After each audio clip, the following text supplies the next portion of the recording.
అందరికీ నమస్కారం.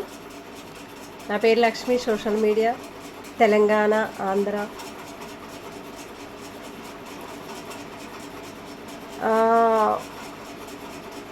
ఈ రోజున మనకి హైడ్రా గురించి మొత్తం కూడా టోటల్ తెలిసిపోయింది అందరికీ.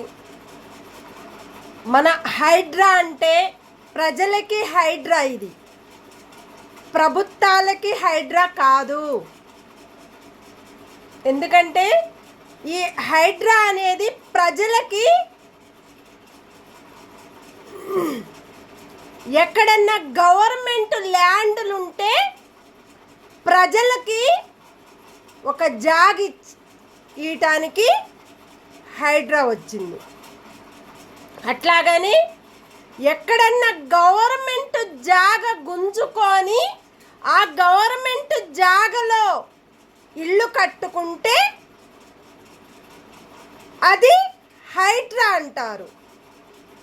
కానీ గవర్నమెంట్ జాగా జరపకుండా ఎవరైతే ఇల్లు కొనుక్కుంటారో, ఎవరైతే ఇంటిని రిజిస్ట్రేషన్ చేసుకుంటారో, ఎవరైతే తల్లిదండ్రుల ద్వారాగా ఒక తల్లి ఒక కొడుకులకు ఇచ్చిందో ఆ కొడుకుల ఆస్తులు తల్లిదండ్రుల ద్వారాగా వచ్చిన ఆస్తులు అవి. దానికి హైడ్రా అని పెట్టుకొని పేదవాళ్ళని చంపేస్తున్నారు హైడ్రా. గవర్నమెంట్ కోర్టు కూడా హైడ్రా జోలికి, ప్రజల జోలికి వెళ్ళొద్దు అని ప్రతి ఒక్క పోలీస్ ఆఫీసర్లకు కూడా హైడ్రా అనేది దూరం పెట్టండి, ప్రజలకి హైడ్రా అని చెప్పి వాళ్ళ స్థలాలని కూలకొట్టొద్దు, వాళ్ళ ఇంటిని దగ్గరికి వెళ్ళొద్దు అని హైకోర్టు కూడా చెప్పింది. చెప్పిన తర్వాత కూడా హైడ్రా అంటే ఏంటి, హైడ్రా చేసే తప్పులు, ఈ హైడ్రా ప్రజల్ని మోసం చేస్తుంది, ప్రజలు ఆస్తుల్ని గుంజుకుంటుంది, ప్రజల కష్టపడే సంపాదనతో సంపాదించుకొని హైడ్రా అమౌంట్ అనేది తీసుకొని వాళ్ళు హ్యాపీగా ఎంజాయ్ చేస్తున్నారు. వాళ్ళకి ఎన్ని ఆస్తులు ఉన్నాయో, ఈ హైడ్రా ద్వారాగా ఎంతమందికి, ఎన్ని ప్రభుత్వాలకి ఎన్ని ల్యాండ్లు ఉన్నాయో దాని మీద హైడ్రా పెట్టండి. ఎందుకంటే పేదవాళ్ళ ఇళ్ళని కూలగొట్టించే హక్కు, అధికారము ఏ గవర్నమెంట్ కూడా లేదు. హైకోర్టు కూడా ఏమని చెప్పిందంటే గవర్నమెంట్ జాగల్లో వాళ్ళు తెలియకుండా ఇల్లు కట్టుకుంటే అది హైడ్రా అంటారు. గవర్నమెంట్ జాగని వాళ్ళు ఇల్లు ఎక్కడైతే వాళ్ళు కొనుక్కున్నారో, ఎక్కడైతే వాళ్ళ జాగలు ఉన్నాయో, ఎక్కడైతే వాళ్ళ ఆస్తులు సంపాదించుకున్నారో దానికి ఇల్లు కట్టుకున్న వాళ్ళకి, ఇల్లు కట్టుకొని ఓపెన్ ప్లాట్లు వాళ్ళకి కూడా వాళ్ళకి ఆ అధికారం ఉంది. హైడ్రాకి దానికి సంబంధమే లేదు. అలాంటి హైడ్రా అని పెట్టుకొని ఇంతమంది పేదవాళ్ళ ఆస్తుల్ని గుంజుకొని గవర్నమెంట్ హైడ్రా అనేది మోసం చేసింది. మరి హైడ్రా అన్నప్పుడు కరెంటు బిల్లులు కడుతున్నారు, వాటర్ బిల్లులు కడుతున్నారు, ఇంటి పన్నులు కడుతున్నారు, ఇల్లు రిజిస్ట్రేషన్ చేసుకుంటున్నారు, ఇంటిని కట్టుకోవాలంటే ఆ పర్మిషన్ లెటర్లు కూడా తీసుకుంటున్నారు. గవర్నమెంట్నే కదా, గవర్నమెంట్ నుంచే కదా లెటర్ తీసుకుంటుంది. వాళ్ళకి హైడ్రా అనేది అధికారము గవర్నమెంట్కు లేదు. ఎందుకంటే హైకోర్టు ఏం చెప్పింది, ఎవరికైతే ఏ ఆస్తులు వాళ్ళు కొనుక్కొని కట్టుకొని ఇంటిని కూలగొట్టించొద్దు అని చెప్పింది.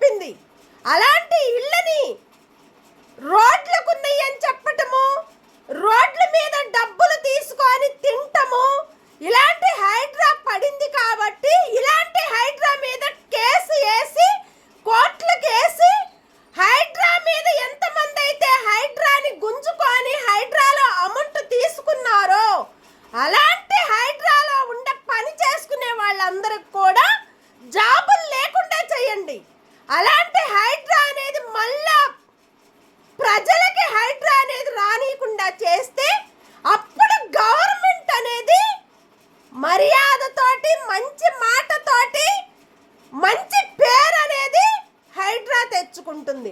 హైడ్రా తప్పు చేసినప్పుడు ప్రజలు తప్పు చేస్తారు. తప్పు అంటే ఏంది? హైడ్రా అంటే మరి పోలీస్ ఆఫీసర్లకు కూడా ల్యాండ్స్ ఉన్నాయి. వాళ్ళు కష్టపడి కొనుక్కొని కట్టుకొని ఇంటిని కూడా ఉన్నాయి వాళ్ళకి. ఆ ఇళ్ళను కూడా పోలీస్ ఆఫీసర్లు కూడా గవర్నమెంట్ జాగలైతే కాదు కదా. వాళ్ళు కొనుక్కొని పోలీస్ ఆఫీసర్లు కొనుక్కొని కట్టుకొని ఇళ్ళను కూడా కొలగొట్టించారు హైడ్రా. మరి పోలీస్ ఆఫీసర్లకు పోలీస్ స్టేషన్కి వెళ్తే పోలీస్ కేసులు పెట్టుకుంటాము. ఎవరికి ఏదన్నా సమస్యలు వస్తే పోయి కేసు పెట్టుకుంటాము. ఎవరికన్నా ఏమన్నా ఇబ్బంది వస్తే పోయి కేసు పెట్టుకుంటాము. ఆ కేసు అనేది ఎవరికి అధికారము ఉంటుంది? ప్రజలకి అధికారం ఉంటుంది.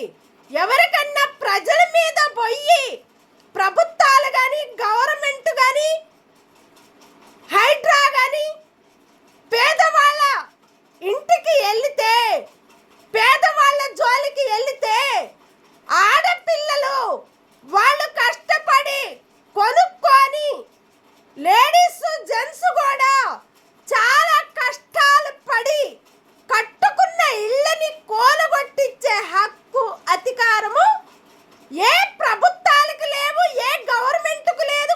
కోర్టే నిర్ణయించింది. మన కోర్టు హైకోర్టే నిర్ణయించింది. వాళ్ళ జోలికి వెళ్ళొద్దు, ఏ ఇళ్ళ జోలికి కూడా పోవద్దు అని చెప్పింది హైడ్రాకి. అయినా వాళ్ళు సాటుగా వచ్చి డబ్బులు తింటూ కూలగొట్టిస్తూ ఈ పనులు చేస్తుంటే అలాంటి హైడ్రాని హైకోర్టే చూసుకోవాలని ప్రజలు కోరుకుంటున్నారు. ప్రభుత్వాలు కూడా, ఏ ప్రభుత్వాలైతే ప్రజలకి మేమున్నామని చెప్పిన హైడ్రా ప్రజలకి ఏ సమస్యలైతే మీ అందరి కూడా ప్రజలై మీకు ఇళ్ళ స్థలాలు కానీ మీకు లేకపోతే రేషన్ కార్డులు కానీ బస్ పాసులని ఫ్రీ పెట్టాడు. దానివల్ల అందరూ బస్ పాస్ ఫ్రీ అని పెట్టడం వల్ల ప్రతి ఒక్కళ్ళు కూడా అరే మాకు బస్ పాస్ ఫ్రీ పెట్టారు, మాకు మంచిగా మేలు చేశాడు, బస్ ఎక్కితే హ్యాపీగా ఫ్రీగా పోయి ఫ్రీగా వస్తున్నాము అని అనుకొని వాళ్ళు బస్సులు ఎక్కటం జరిగింది. బస్సులు ఎక్కిన తర్వాత వాళ్ళ ఇళ్ళను కూలగొట్టించడం జరిగింది. అది హైడ్రా చేసిన తప్పు, ప్రభుత్వం చేసిన తప్పు. హైడ్రా మీద ఫోకస్ పెట్టుకొని పేదవాళ్ళ లంచాలు గుంజుకొని పేదవాళ్ళ ఆస్తులు తీసుకొని అలాంటి హైడ్రా పెట్టుకున్న వాళ్ళకి ఇలాంటి శిక్ష అనేది హైడ్రా మీదే వేయాలని ప్రజలు కోరుకుంటున్నారు. అట్లాగానే సికింద్రాబాద్ పోయే రోడ్లో, మేడ్చల్ వెళ్ళే రోడ్లో సాయిరామ అనేది వాటరు అక్కడ పనిచేసే పెద్దవారు నిన్న ప్రతి ఎండాకాలం వస్తే ప్రతి ఒక్క ఎండాకాలంలో కూడా వాళ్ళు వాటర్ని తాపిచ్చిందాకా బయటకు నడిచి కూడా వాటర్ ఇస్తున్నారు. అట్లాగనే మజ్జిగ ఇస్తున్నారు. సాయిరామ ద్వారాగా వచ్చిన ప్రభుత్వము మజ్జిగ అన్నం కూడా పెడుతున్నారు, కడుపు నింపుతున్నారు. అలాంటి సాయిరామ అనే వారికి నమస్కరించి ఇంతమందికి మీరు సేవ చేస్తున్నారు. అలాంటి సేవలు ఇంకా చేయాలని ప్రతి ఒక్క పేదవాళ్ళ ఆశీర్వాదాలు మీరు ఇస్తున్నారు. మీలాంటి పెద్దవారు ఆశీర్వాదాలు ప్రతి ఒక్క ప్రజలు కూడా మీరు ఆశీర్వాదాలు ఇస్తున్నారు. మీకు నాకు చాలా మంచిగా అనిపించి నచ్చింది. కానీ మీలాంటి పెద్దవారు అంత ఏజీ ఉన్నా కూడా ఒక సాయిరామ్ అనే నాయనకి మీరు అన్నదానం చేస్తున్నారు, వాటర్ నల్ల వాటర్ ఇస్తున్నారు, వాళ్ళ కడుపు నింపుతున్నారు, మజ్జిగ మధ్యాహ్నం పూట మజ్జిగ అయితే కంపల్సరీ ఇస్తున్నారు.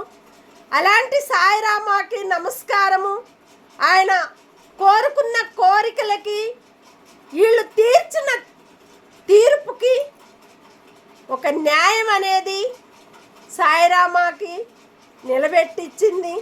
అలాంటి సాయిరామ్ అనే ఆయనకి మన ప్రతి ఒక్కళ్ళు కూడా కాళ్ళు మొక్కి దండం పెట్టుకోవాలి. అంతమంది సేవ చేస్తున్నారంటే అలాంటి మంచివారు ఇంకా ఎదగాలని మేము కోరుకుంటూ, అట్లాగని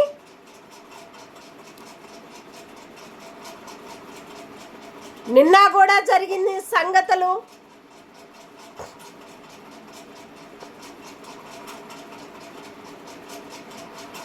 ఇల్లు కట్టుకోలేక, పాత ఇంటిని కూలగొట్టలేక, పైసలు లేక, రిజిస్ట్రేషన్లు చేసుకోలేక చాలామంది ఇబ్బందుల్లో ఉన్నారు.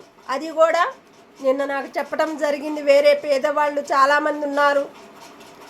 వాళ్ళకి డబ్బులు లేక, రిజిస్ట్రేషన్లు చేసుకోలేక, కట్టుకోలేక చాలామంది ఇబ్బందుల్లో ఉన్నారు. అలాంటి వాళ్ళకి గవర్నమెంట్ అనేది, హైకోర్టు కూడా వాళ్ళకు ఒక సపోర్ట్గా ఉండి ప్రజలకి న్యాయంగా నిలబడి వాళ్ళకి మంచి జరగాలని నేను కోరుకుంటూ, ప్రతి ఒక్కరికి కూడా ధన్యవాదాలు. Thank you.